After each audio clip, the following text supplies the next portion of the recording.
मैं कांग्रेस पार्टी के सुझाव से सहमत हूं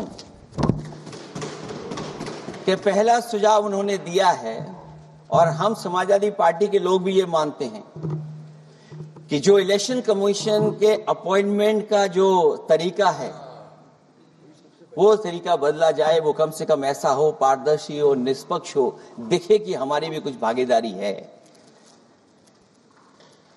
क्योंकि जो व्यवस्था पहले थी उस व्यवस्था को अगर बदलने का काम किसी ने किया तो भारतीय जनता पार्टी ने किया है। इस व्यवस्था को बदलने का जो सुझाव कांग्रेस पार्टी की तरफ से है उस सुझाव से हम सहमत हैं। दूसरा सुझाव जो कांग्रेस पार्टी ने दिया है, थोड़े दिनों बाद सुधार आया है कांग्रेस में, इसके लिए हम उनको धन्यवाद और बधाई देते हैं। उन्होंने कहा, और अध्यक्ष महोदय मेरा भी सुझाव है कि इलेक्शन बैलेट पेपर से होना चाहिए। और इसलिए होना चाहिए कि बहुत प्रश्न लग रहे हैं, बहुत उंगली उठ रही है। इलेक्ट्रॉनिक चीजों पे बहुत सवाल खड़े हो रहे हैं और केवल भारत के अंदर लोकतंत्र में नहीं, दुनिया के लोकतंत्र में। और ये जो लोग कुछ कह रहे हैं इलेक्ट्रॉनिक की बात और टेक्नोलॉजी की बात कर रहे हैं, मैं उनसे कहना चाहता हूं कि भारत और जर्मनी की तुलना कर लें, भारत और अमेरिका की तुलना कर लें, भारत की और जापान की तुलना कर लें, हम कहां खड़े हैं।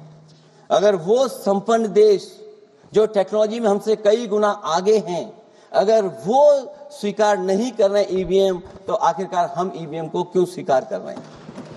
अगर उन देशों में लोकतंत्र है और बैलेट से वोट पड़ रहा है तो यहां पर भी बैलेट से वोट पड़ना चाहिए। और जो मेरी जानकारी जहां तक पहुंचती और जानकारी है मुझे, वो जानकारी ये कहती है कि जर्मनी में अगर आप ईवीएम से वोट डालेंगे तो वो अनकॉन्स्टिट्यूशनल माना जाएगा। सोचो, जर्मनी जैसा देश बैलेट पेपर से वोट डलवा रहा है, तो आखिर भारत जैसा देश हम बैलेट पे क्यों नहीं जा रहे हैं। जो रिफॉर्म की बात आई है, सबसे पहला सवाल यही है कि रिफॉर्म का मतलब क्या होता है। जब कोई चीज अपने मूल रूप स्वरूप में होती है तो उसे फॉर्म कहते हैं।